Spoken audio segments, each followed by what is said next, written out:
तो बड़ा भगौड़ा मियाँ है, एक छोटा मियाँ है। वो छोटे मियाँ का एक तो दिल बड़ा कमजोर है, कभी एक बीमारी, कभी दूसरी, कभी प्लेटलेट्स। हमें ऐसे लगा कि पता नहीं आज गया तो कल गया, और मैं आज तस्लीम करता हूँ बड़ी गलती की इसको हमने इजाजत दे दी बाहर जाने के लिए। नवाज शरीफ को बाहर भेजना बड़ी गलती थी। वजीर आजम को अपने फैसले पर पछतावा। मंडी बहाउद्दीन में जलसे से खिताब में कहा, नवाज शरीफ के प्लेटलेट्स की बात होती तो लगता शायद वो आज गए या कल। कप्तान ने ऑपोजिशन पर भी लफ्जी बाउंसर्स फेंके। बोले, एक भगौड़ा भाई लंदन बैठा है, दूसरे का दिल बहुत कमजोर है। चोरों में एक बड़ा मियाँ है तो एक छोटा मियाँ। शहबाज शरीफ को मकसूद चपड़ासी की मुश्किल पड़ गई। मरियम चाहती है हुकूमत चली जाए और इनके करप्शन के केसेस दब जाए। कप्तान इनके हर प्लान के लिए तैयार है। इमरान खान का शरीफ खानदान को पैगाम, ये डाकुओं का गुलदस्ता है, कौम का पैसा वापस करने तक इन डाकुओं के पीछे जाऊंगा। फजलुर रहमान 12वें खिलाड़ी। असेंबली डीजल की बजाय सोलर पर चल रही है। वजीर आजम का मुल्क में महंगाई का भी एतराफ। महंगाई हुई है मेरे पाकिस्तानियों, इस पे कोई शक नहीं कि महंगाई है। सारा वक्त मैं ये सोचता हूं कि किस तरह मैं अपनी कौम के ऊपर से बोझ उठा सकूं। तुम हो मनी लॉन्ड्रर, तुम हो करप्ट आदमी जो दूसरों पर इल्जाम लगाते थे। आज कुदरत ने पहिया घुमा दिया है। अब तैयारी करो, इंशाअल्लाह ताला तुम्हारा बिस्तर बोरिया अब गोल करने के लिए तमाम ऑपोजिशन यकसुई के साथ फील्ड में है, और इंशाअल्लाह ताला अवाम को खुशखबरी देंगे हम इंशाअल्लाह। नून लीग की तोपों का रुख वजीर आजम की जानिब। हमजा शहबाज ने वजीर आजम को माफियाज का सरगना करार दे दिया। कहा, इमरान नियाजी इंतकाम की आग में जल रहे हैं। वजीर आजम हाउस में बैठकर सहाफ़ी की गिरफ्तारी पर ब्रीफिंग ली जाती है। इमरान खान से जान छुड़वाना आजकल सबका मशहूर नारा है। शाहिद खाकान अब्बासी ने कहा, मुल्क के करप्ट तरीन अफराद वजीर आजम की काबीना में बैठे हैं। किसी मुल्क में एक ही रोज पेट्रोल 12 रुपए महंगा नहीं किया गया। तर्जुमान नून लीग मरियम औरंगजेब ने कहा, इमरान खान ने शहबाज शरीफ के बुग़्ज़ में हर इदारा इस्तेमाल किया।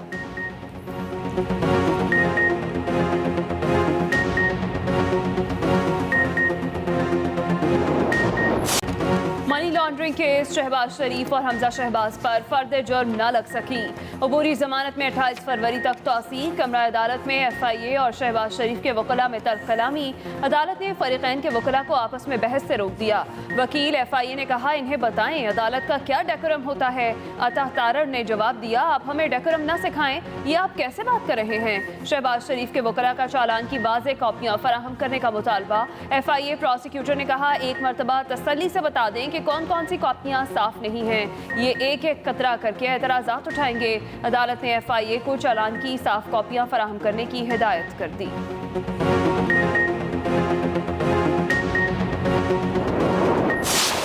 मतलब था कि मैं 18 को बहाना बनाऊंगा कि नेशनल असम्बली का इजलास है। अदालत ने अपनी राय में उसको मुस्तरद कर दी हुई एप्लीकेशन। उसके बाद फिर उन्होंने आज का जो था इजलास वो ले गए।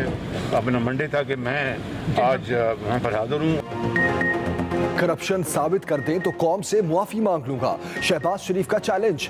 अदालत में बयान दिया, अगर मेरे पास हराम का पैसा होता तो मैं पाकिस्तान क्यों आता। पता था मुशर्रफ मुझे नहीं छोड़ेगा। 4 साल हो गए, हुकूमत एक धेले की करप्शन साबित ना कर सकी। ये जाली और झूठा केस है। अदालत का वक्त जाया किया जा रहा है। मैंने 4 साल गरीबुल वतनी काटी, 7 माह जेल में रहा। FIA ने ये तमाम कागजात लंदन में भी पेश किए, लेकिन कुछ साबित ना हुआ। साफ पानी के एक केस में मुझे बदनाम करने के लिए ढंढोरा पीटा गया। शहबाज शरीफ ने मीडिया से गुफ्तगू में कहा, कौमी असम्बली का इजलास मेरी वजह से मुलतवी किया गया क्योंकि आज फर्द जुर्म की तारीख थी। हुकूमत का इरादा था कि आज चार्ज फ्रेम करवाएंगे, लेकिन अल्लाह मालिक है।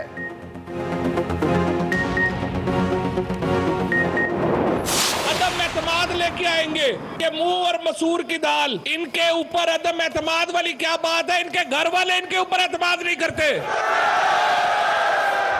इतने बड़े चोर हैं कि घर वाले इनके पास को पैसे रखवा दे, वो कहते नहीं लेके लंदन चला जाएगा। शहबाज शरीफ, आप कहते हैं मैंने एक धेले की करप्शन नहीं की, एक धेले की मैंने चोरी नहीं की। दूसरी जानिब जो है वो आप नई से नई दरखास्तें दायर कर देते हैं ताकि जो है वो पहले उन दरखास्तों का फैसला हो, फिर आपके ऊपर फर्द जुर्म आयद हो। हुकूमती कैंप से ऑपोजिशन पर चढ़ाई। वफाकी वजीर फवाद चौधरी ने कहा, शहबाज शरीफ कहते हैं स्याही ठीक नहीं, चार्ज फ्रेम पढ़ा नहीं जा रहा, बहानों से ये बच नहीं पाएंगे। फजल रहमान और शहबाज शरीफ की सियासत एक है, इनसे लॉन्ग मार्च होगा ना वॉक। बिलावल और मरियम पहले मेयर का इलेक्शन लड़ लें, इनको पता चल जाएगा ये कितने पानी में है। नवाज शरीफ झूठ बोलकर बाहर गए, उनकी सियासत खत्म हो गई। जो लोग अदम एतमाद लाना चाहते हैं उन पर घर वाले भी एतमाद नहीं करते। वज़ीर मुमलिकत फारूक हबीब बोले, शहबाज शरीफ को मुल्क की दौलत लूटने का हिसाब देना पड़ेगा, बताना पड़ेगा कि उनके मुलाजिमीन के अकाउंट्स में अरबों रुपया कैसे आया। वो अपने खुसूसी शहबाज गिल ने कहा, इमरान खान पिंजरे में नहीं बल्कि आवाम में आकर खिताब करते हैं। वज़ीर आला सिंध की विफाक पर तनकीदी तीरों की बारिश। विफाकी हुकूमत ने 32 अरब की कटौती करके सिंध को माली मुश्किलात से दो चार कर दिया। विफाकी हुकूमत सिंध की गैस लेकर सूबे में सनत का पहिया जैम कर रही है। मुराद अली शाह की इलेक्ट्रॉनिक मीडिया के डायरेक्टर न्यूज और प्रिंट मीडिया के एडिटर से मुलाकात में गुफ्तगू। कहा, विफाकी हुकूमत सिंध को अपने हिस्से का नहरी पानी भी मुहैया नहीं करती। बिलावल भुट्टो अवाम के मसाइल लेकर इस्लामाबाद जा रहे हैं।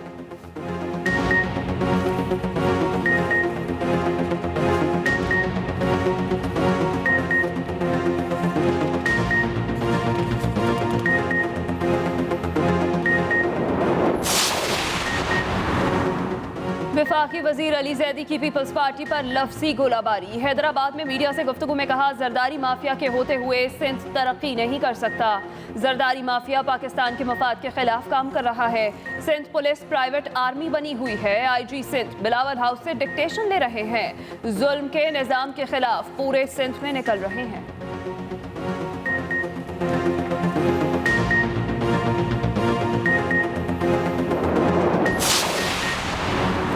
सहाफी मोहसिन बेग केस, हुकूमत की एडिशनल जज के खिलाफ रेफरेंस की तरदीद। अटॉर्नी जनरल खालिद जावेद ने कहा, हुकूमत का एडिशनल सेशन जज जफर इकबाल के खिलाफ रेफरेंस दायर करने का कोई फैसला नहीं हुआ। वजीर आजम ने एडिशनल सेशन जज के खिलाफ रेफरेंस दायर करने की हिदायत नहीं की। अदालती फैसलों के खिलाफ रेफरेंस दायर नहीं हो सकते। वजीर आजम का इस सारे मामले से कोई ताल्लुक नहीं। दूसरी तरफ सीनियर सहाफी मोहसिन बेग का मजीद 3 रोजा जिस्मानी रिमांड मंजूर।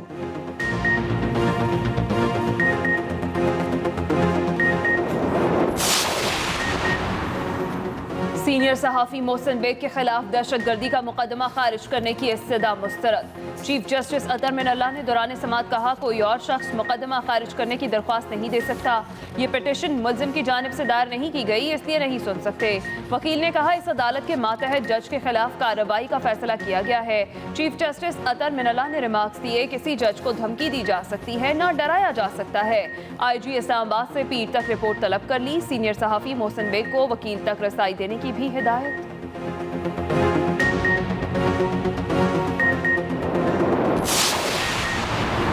फैसल वावडा की ताहयात नाअहली का फैसला सुप्रीम कोर्ट में challenge.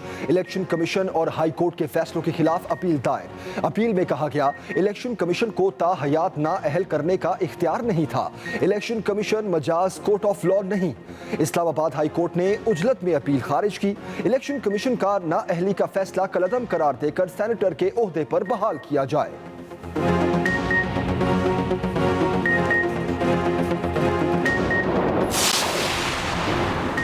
Army chief general Qamar Javed Bajwa का बेल्जियम का सरकारी दौरा। ISPR के मुताबिक आर्मी चीफ की ब्रसेल्स में यूरोपीय यूनियन मिलिट्री कमेटी के चेयरमैन जनरल क्लाउडियो से मुलाकात। आर्मी चीफ ने secretary general European external action services Stefano Sannino से भी मुलाकात की। आर्मी चीफ ने कहा, पाकिस्तान यूरोपीय यूनियन ममालिक से ताल्लुकात को बहुत अहमियत देता है।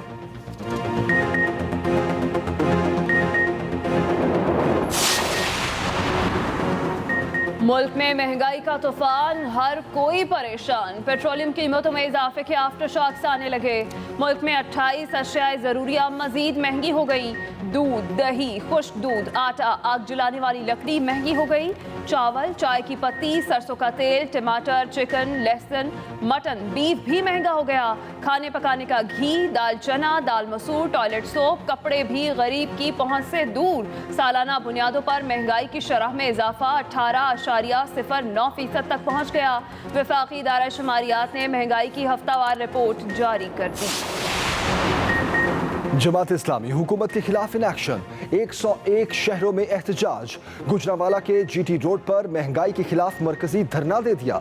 अमीर जमात इस्लामी सिराजुल हक ने कारकुनों से खिताब में कहा, पीटीआई के पास कोई विजन नहीं था, एक सुनामी था जिसने मुईशत को तबाह कर दिया। मिनी बजट पास हुआ तो पीडीएम और पीपल्स पार्टी ने इनका साथ दिया। ये सब आईएमएफ के गुलाम हैं।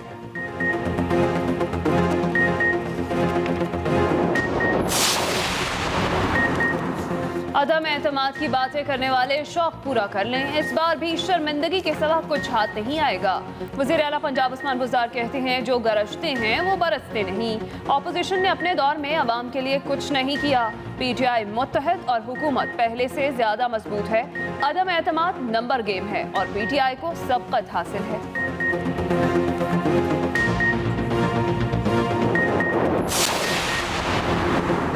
पेशावर बीआरटी को गोल्ड स्टैंडर्ड का अवार्ड मिल गया। Pakistan gold standard BRT service award हासिल करने वाला दुनिया का 7वां मुल्क बन गया। अवार्ड के लिए 100 में से 97 पॉइंट्स लेकर आलमी रिकॉर्ड भी बनाया। वज़ीर आज़म पेशावर बीआरटी को गोल्ड स्टैंडर्ड अवार्ड मिलने पर खुश, मुबारकबाद भी दी। ट्वीट में कहा, यह सर्विस तकरीबन हर लिहाज से आलमी मेयारात से अहम आहंग है।